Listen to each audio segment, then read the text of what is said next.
Hey everybody, what's up? Welcome back to another episode of Everything Kratom, the podcast about anything and everything Kratom. Great to have you with us on this Friday morning. It is Christmas Eve. Hope everybody's getting excited. Hope everybody is with family or friends or wherever you were going if you were traveling, or I hope everyone is there if they were going to you. So hope everybody's ready and gonna have fun. And for any of those fellow Jewish people out there, get your Chinese food ready. So today, I just wanted to talk a little bit about Google.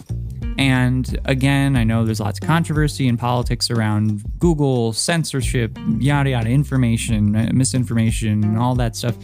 Of course, not bringing that into the podcast whatsoever. This is about Kratom. So just focusing on Kratom, regardless of what anybody thinks about any of the other stuff. I just find it interesting. It kind of hit me today. And of course, you know, I've talked about media coverage of Kratom in the past, but it's kind of just hitting me now how ridiculous it is that if one Googles Kratom, the first three things that pop up are articles that are 3 years old or 2.5 years old, and that all three of them are negative, and that all three of them are from fairly prominent sources.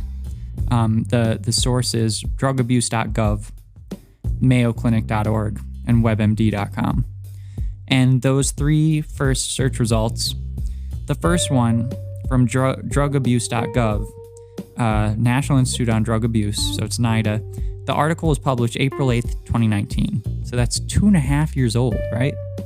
And this is, I think, not appropriate at this point. To have something be that, old, and everything about it in this article is about, is an overdose possible? Is Kratom addictive? How do you know if you've taken too much? What are the bad side effects? Then the next one, and I'll tell you where I'm getting at in a sec. The next result, Mayo Clinic.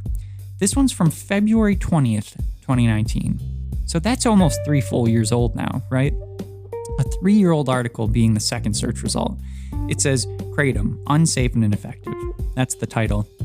And when you click it, that's what it says. It's unsafe and ineffective.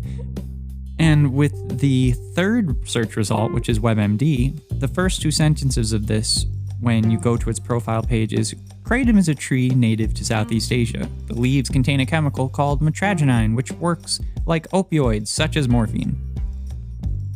Really? That's the intro to Kratom?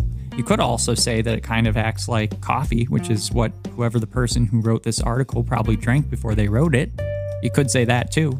Anyway, so this is my thought behind all 3 of these articles. This is why I'm bringing this up, because I've talked about the coverage in like specifically local news channels with Kratom and how, there's kind of like a template for all of those coverage stories, news stories. But it's interesting to me in a very sad way that all 3 of the top 3 results on Google, the articles are 2.5 years old, 3 years old.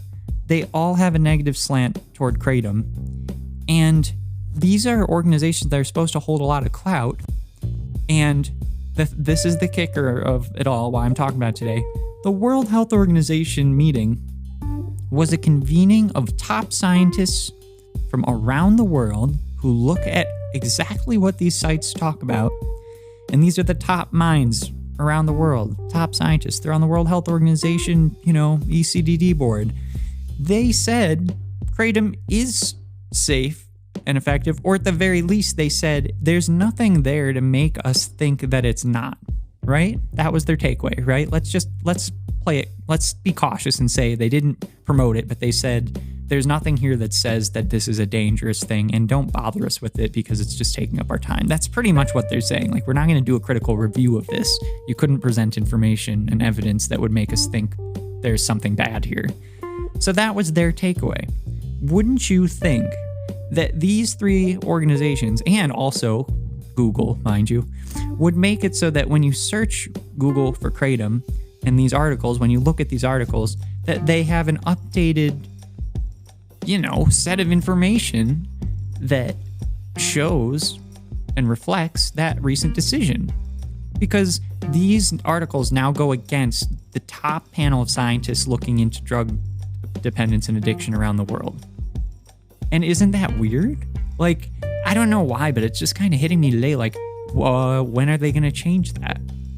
Because as of right now, them having these articles here is directly in contradiction to what this panel of scientists said. And so therefore, WebMD, drugabuse.gov, and the Mayo Clinic all don't believe those scientists, right?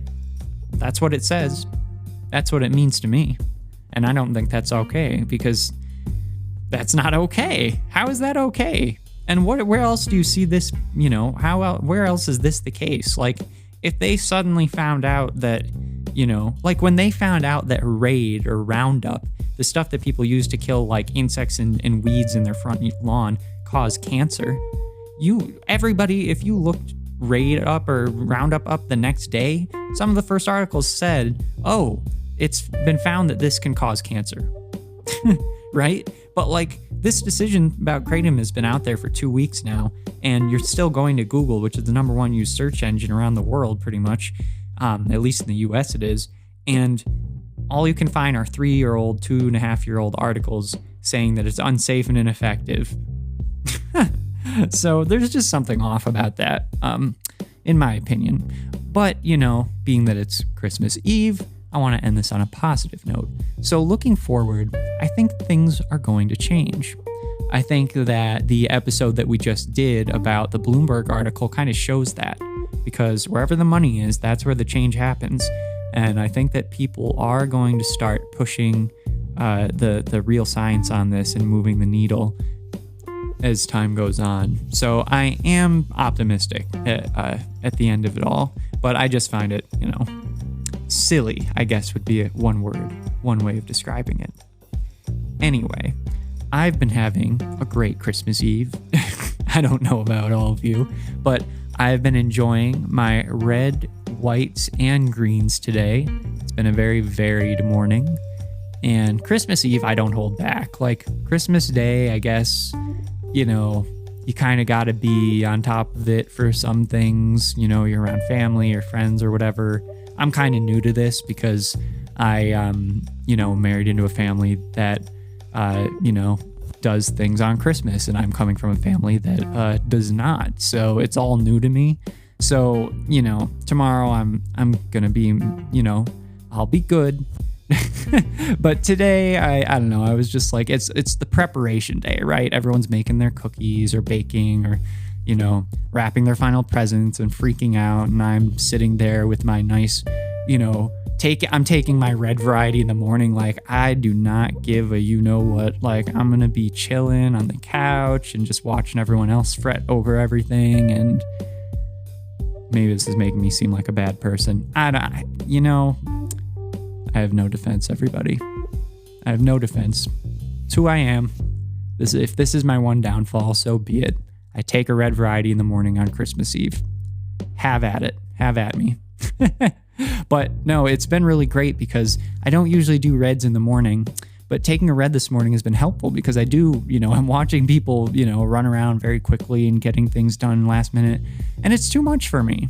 I'm not an empath, but I think that to a degree, everyone has a little bit of what one might call an empath in them, which is that if the room is tense, it's hard not to be tense yourself, right? And so I find that red varieties of Kratom really help me separate from that, group ethereal feeling or whatever the feeling is in the air that, everyone in the room has to feel. It kind of helps me separate myself from that, and I can kind of enjoy the morning a lot more in the afternoon. And so my plan was to take a red and then take a green and then take a white.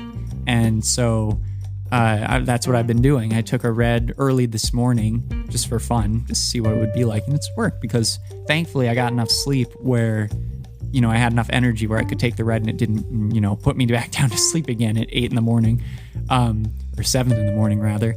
But then I took a green when other people started waking up. And now, I'm taking a white, and hopefully that will boost me through the rest of this afternoon and into the evening. And then, who knows?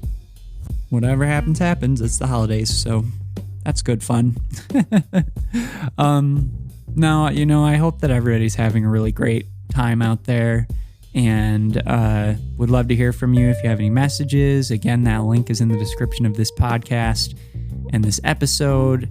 If you want to leave me a voice message, or you can send me an email at anythingeverythingkratom@gmail.com. That's also in the description of this podcast.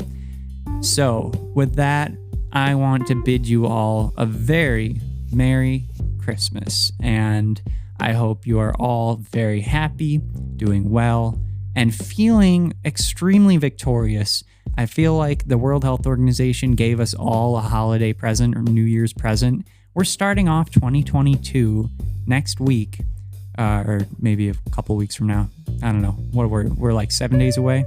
A week from now, we're starting 2022 off with Kratom not under siege from the DEA or the FDA as a national approach, or the World Health Organization internationally. And I think that's something we can all be grateful for moving forward. So I'm very excited. I'm excited to see what comes next.